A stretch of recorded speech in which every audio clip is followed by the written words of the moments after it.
Hola, ¿qué tal? ¿Cómo les va? Buenas tardes, buenos días, buenas noches. Somos el grupo número uno de legislación marítima y ambiental y el día de hoy vamos a hablar sobre antecedentes del problema ambiental, instituciones y organizaciones del control ambiental marino. El grupo está conformado por Gabriela Basurto, Carlos Jaque, Kevin Sánchez, Stalin Vargas y quien les habla, Kevin Zambrano.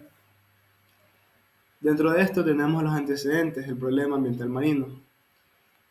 Cabe recalcar que se data fecha de las primeras contaminaciones marinas dentro de aquí, América del Sur, Latinoamérica, a raíz de la llegada de los españoles, de la conquista española.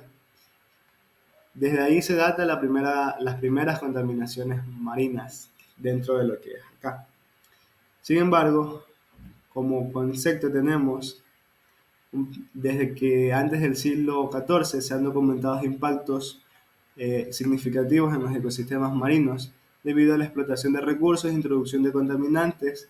La contaminación marina en particular se refiere a la introducción de desechos y otras materias en el mar, resultantes de actividades humanas que pueden tener efectos perjudiciales en los ecosistemas marinos y en la vida marina. Este tipo de contaminación ha sido impulsada por el crecimiento industrial, el aumento del transporte marítimo y la urbanización costera. Cabe recalcar que todo lo que hace el humano tiene un impacto ambiental significativo o insignificativo, pero siempre va a tener algún tipo de impacto ambiental. Eh, Dentro de esto, lo que nos pone son cambios climáticos y efectos en los océanos.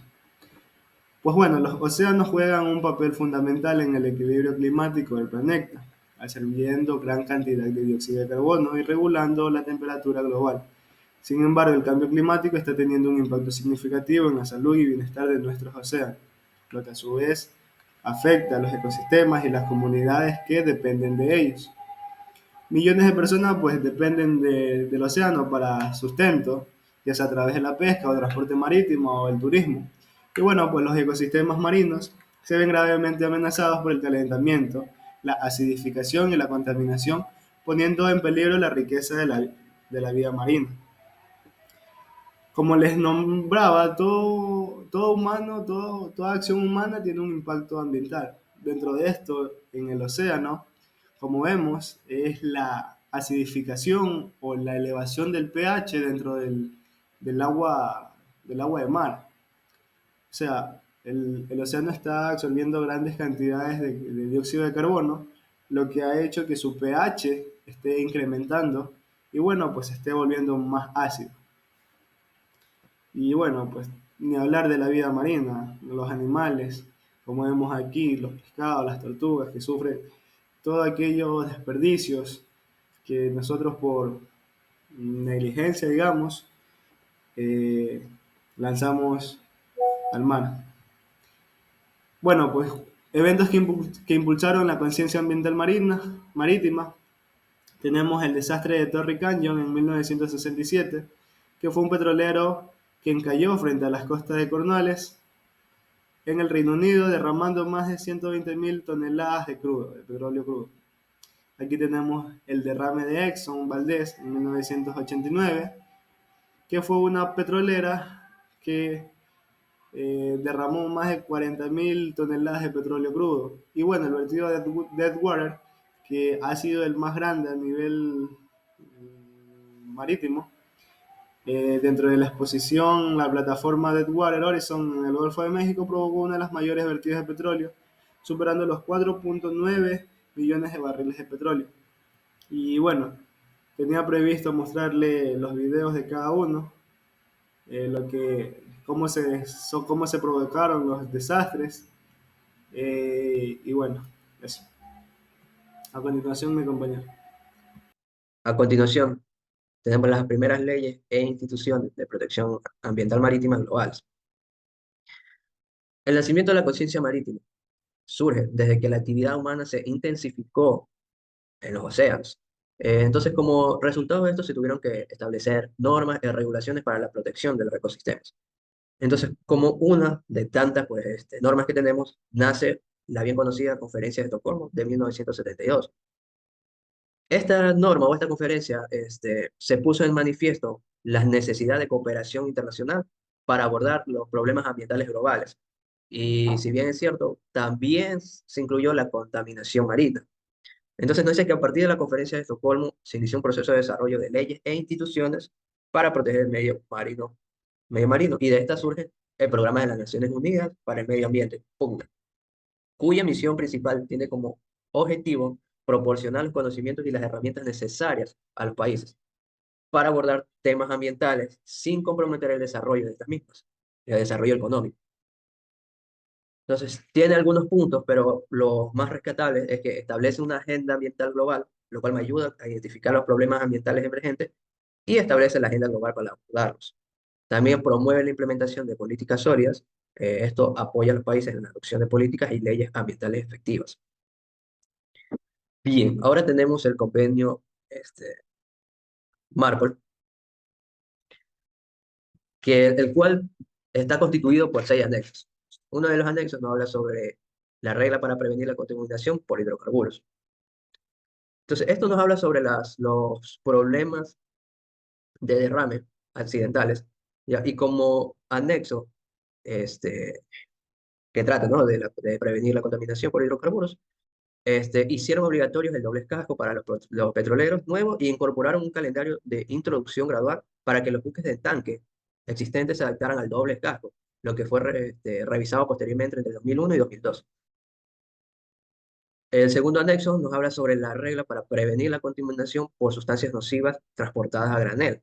Entonces, estas reglas nos indican, ¿ya?, que no se permite descargar residuos que contengan sustancias perjudiciales en menos de 12 millas. El anexo 3 nos habla sobre la prevención de contaminación por sustancias perjudiciales transportadas en mar, en bultos. Bueno, en este caso, este anexo se rige bastante para los buques portacontenedores, ¿no? Y aquí específicamente nos habla sobre el empaquetado, el marcado, el etiquetado, la documentación, la estiva, limitaciones cuantitativas, excepciones y notificaciones. Para la regla 4, el anexo 4, nos habla sobre la prevención de la contaminación por aguas sucias de los buques. Bueno, este anexo controla la contaminación del mar por aguas sucias. Entonces, las descargas de las aguas sucias al mar, no, está prohibida a menos de que el buque utilice una instalación de tratamiento de aguas de sucias que esté aprobada o que descargue aguas sucias prevenientemente desmenuzadas y desinfectadas mediante un sistema pues también aprobado a una distancia superior a 3 millas náuticas, más o menos, ¿no?, y a una distancia superior de 12 millas si no han sido previamente desinfectadas. El anexo 5 nos habla sobre la regla para prevenir la contaminación ocasionada por las basuras de los buques. Y bien, nos dice que este anexo trata sobre los distintos tipos de basura y especifica la distancia desde la tierra y la manera en la que pueden ser evacuadas. Entonces, la característica más importante de este anexo es la total prohibición impuesta al vertimiento en el mar de toda clase de plástico. Tenemos el anexo número 6 que bueno, nos habla sobre establecer límites de las emisiones de óxido de azufre y de óxido de nitrógeno de los escapes de los buques. Y se prohíben las emisiones liberadas de sustancias que agoten el ozono. Entonces, en este capítulo se adoptó en el 2011 medidas técnicas y operacionales obligatorias de eficiencia energética encaminadas a reducir las emisiones de gases de efecto invernadero procedentes de los buques. Bueno, como siguiente punto tenemos las instituciones y normativa ambiental del Ecuador. Como sabemos, nuestro país es megadiverso, por lo que se requieren de instituciones y normativa que cuiden esa biodiversidad. En cuanto a instituciones, pues como primero tenemos el Ministerio de Ambiente, Agua y Transición Ecológica. Ellos se encargan de cuidar el medio ambiente de manera general a través de políticas públicas, normativas, actividades y demás estrategias. ¿A qué me refiero con el medio ambiente en general? Pues aquí se incluyen lo que serían bosques, páramos, la selva amazónica y los espacios acuáticos. Algo más relacionado a lo que es la actividad marítima, pues está lo que es la autoridad marítima. Ellos se encargan de controlar y vigilar las actividades llevadas dentro de los espacios acuáticos nacionales. Ellos vigilan que la seguridad a bordo y la seguridad del medio ambiente marino y fluvial. Tenemos también el Viceministerio de Acuacultura y Pesca. Ellos se encargan de cuidar los recursos hidrográficos y de controlar la pesca artesanal e industrial. Aquí en el puerto de Manta he observado que durante la descarga de los buques pesqueros, pues siempre hay un encargado, un supervisor por parte del Ministerio de Acuacultura. Entonces ellos están durante toda la descarga para asegurarse de que no hayan especies que no se pueden capturar, tales como delfines, tiburones, tortugas y demás. Incluso por eso, por esa misma razón, se tiene a bordo un biólogo. Bueno, esto es un poco en cuanto a instituciones. En cuanto a normativas, pues sabemos que en el más alto rango o la máxima normativa en Ecuador sería la Constitución. Sabemos que Ecuador es el primer país latinoamericano en asignarle o en reconocer los derechos de la naturaleza. Luego también tenemos el Código Orgánico del Ambiente. En esta se establecen cuáles son espacios que requieren de mayor atención, tales como las Islas Galápagos, como el Yasuní y demás. También está la Ley Orgánica de Navegación, Gestión de la Seguridad y Protección Marítima y Fluvial. Entonces aquí, dentro de esta norma, a más de lo que es a más de lo que es actividades y atribuciones de las distintas instituciones de la autoridad marítima, pues también se establecen normativas en cuanto a lo que es la seguridad ambiental. También tenemos el Plan de Ordenamiento del Espacio Marino Costero. Esta de aquí se basa más que todo en el CONMEBAR, que más adelante vamos a ver un poco sobre ello. En este se establecen las aguas del Ecuador. Sabemos que es aguas interiores, zona costera, la zona exclusiva y el mar territorial. Entonces, dentro de esta normativa se, se detallan todas las actividades que se pueden llevar a cabo en estos espacios y que está restringido.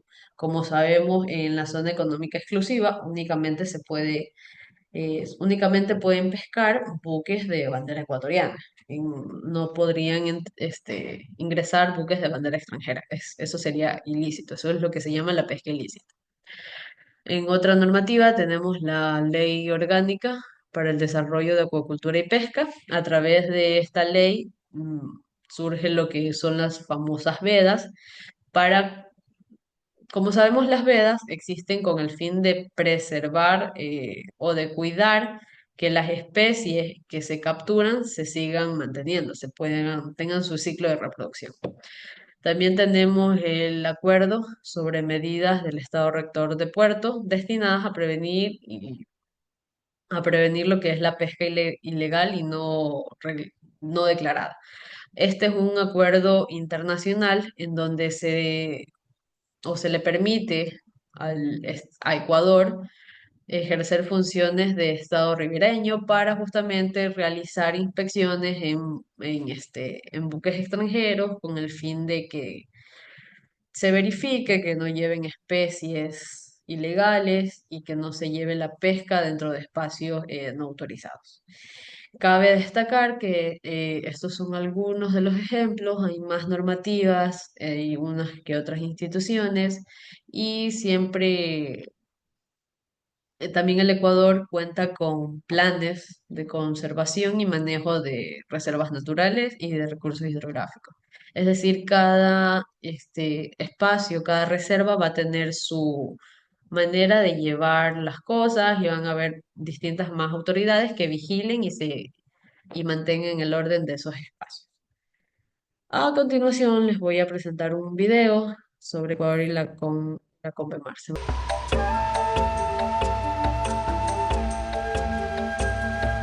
Sí, amigos, Ecuador ya es miembro pleno de la CONVEMAR. ¿Qué es la CONVEMAR? Es la Convención de las Naciones Unidas sobre el Derecho del Mar, reconocida como la Constitución Mundial para los Océanos. Regula todas las actividades en los océanos y los mares, definiendo los derechos y responsabilidades de los estados ribereños, cuya base es la cooperación internacional, preservación de los océanos y el desarrollo marítimo de las naciones. CIMARBIN adicionalmente regula su uso pacífico y establece claramente los límites de los espacios marítimos de jurisdicción nacional a partir de las líneas base. Profesor, cuéntenos más de eso de las líneas de base y los espacios marítimos.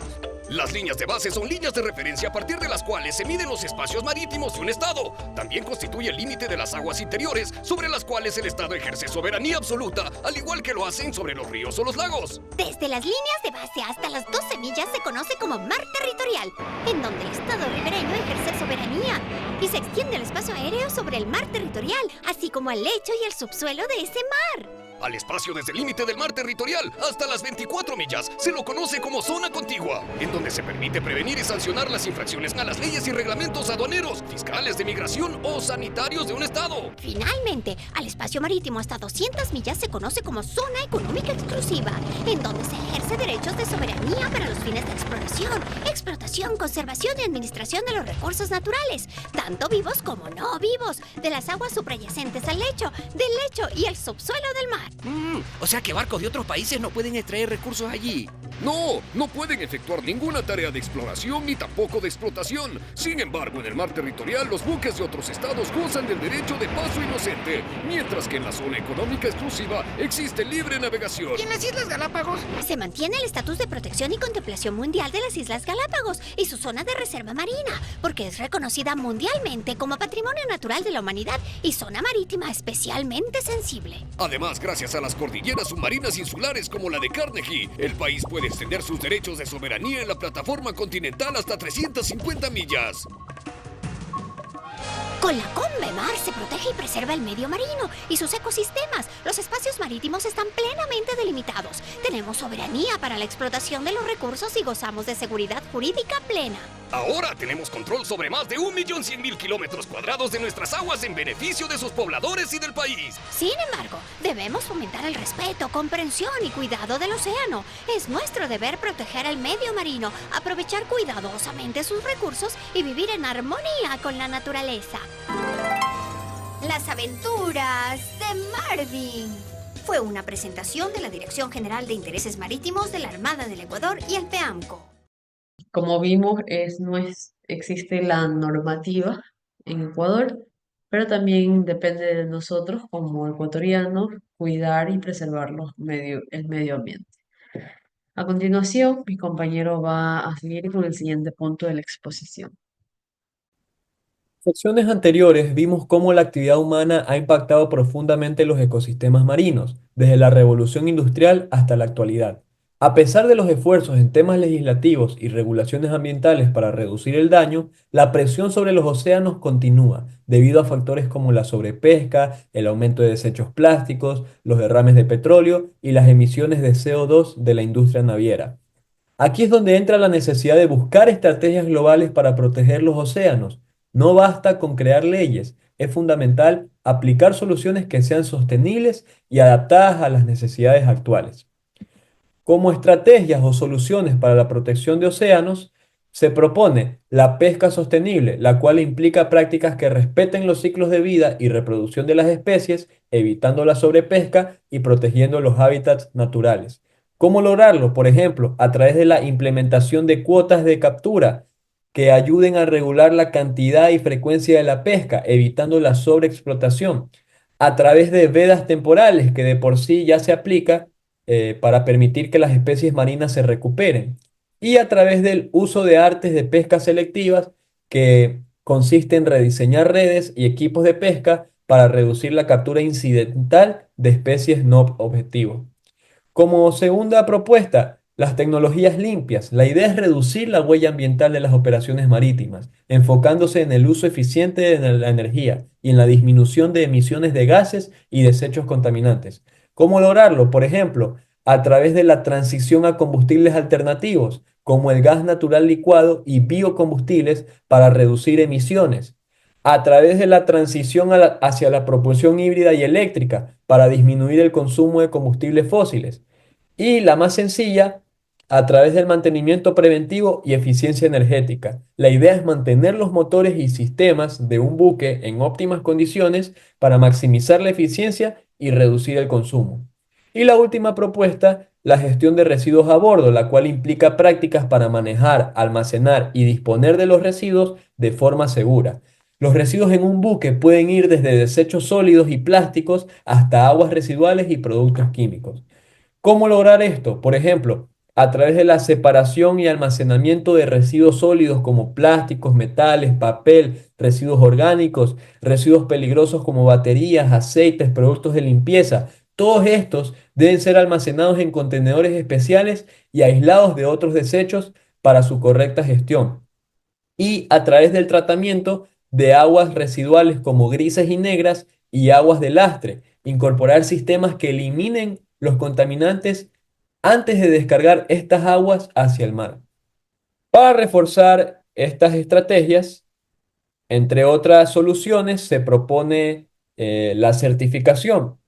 Aquí vemos un ejemplo en la industria pesquera actual. Hizo con la sostenible ahora las capturas de barrilete y aleta amarilla de las empresas Pacific Tuna y Manacripex son MSC. La Fundación La certificación MSC, en inglés Marine Stewardship Council, que es la que establece los estándares para la pesca sostenible. Otra certificación puede ser la ISO 14001 para la gestión ambiental.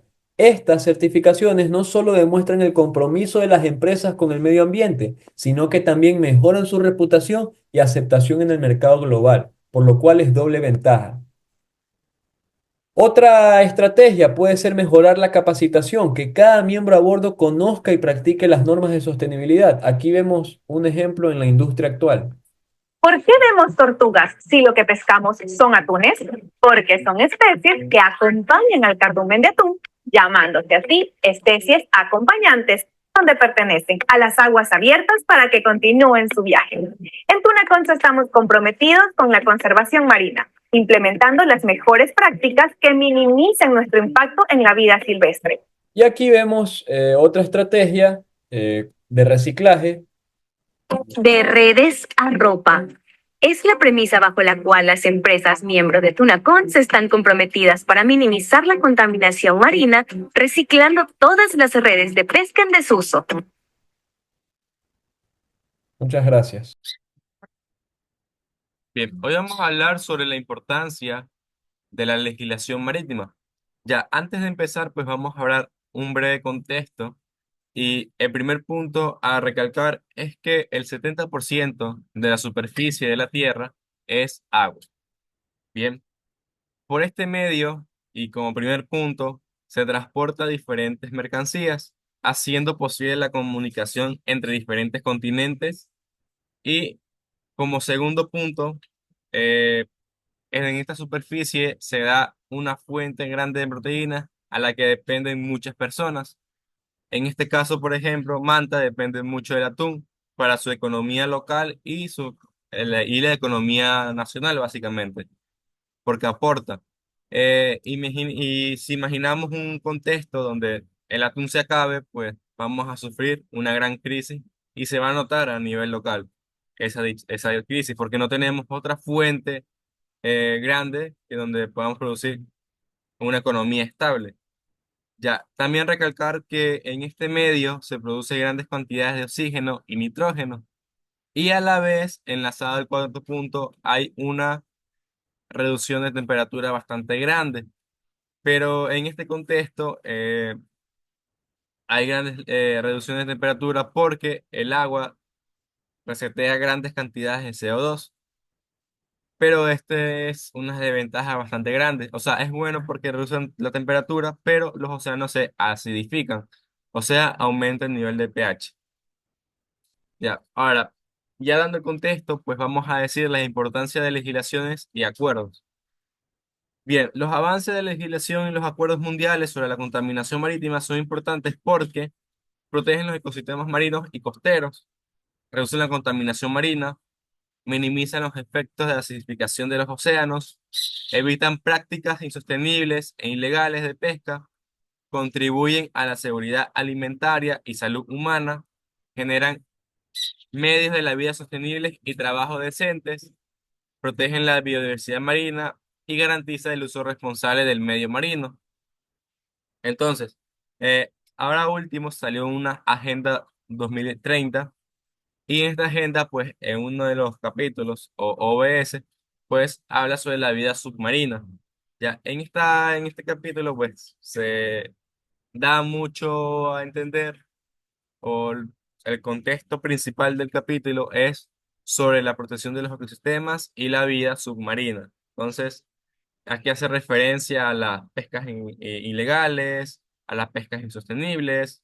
Entonces, es un plan que va a seguir cada país para que la vida submarina pues subsista durante un periodo de tiempo más largo, porque ahora como vamos, pues si hay mucha sobreexplotación, pues no vamos a tener nada a un futuro. Ahora, ¿qué desafío enfrenta la legislación marítima actualmente? Primero, recalcar el transporte marítimo al ver una gran demanda de transporte y mercancía entre diferentes países, pues el transporte marítimo es el primordial que va a transportar dichas mercancías. Bien, esto hace que este medio de transporte aumente su cantidad de CO2 y el océano mismo, como ya hemos hablado, resetee esa cantidad de CO2. Entonces, el segundo punto aquí sería la acidificación de los océanos. Bien, y como tercer punto tenemos la sobreexplotación de la pesca. Estos desafíos bastante grandes, sobre todo en países asiáticos. ¿Qué se puede hacer en estos casos? Pues sería aumentar el tiempo de la veda para que la vida submarina se desarrolle correctamente. Bien. Y otro desafío en la actualidad es el elevado nivel del mar. Al tener cambios climáticos bastante fuertes, los polos, al derretirse, pues va a aumentar el nivel del mar. Entonces, estos son los desafíos que se presentan actualmente en la legislación marítima y que se deberían tratarse. Entonces, esto sería todo por hoy. Muchísimas gracias. Somos el grupo 1.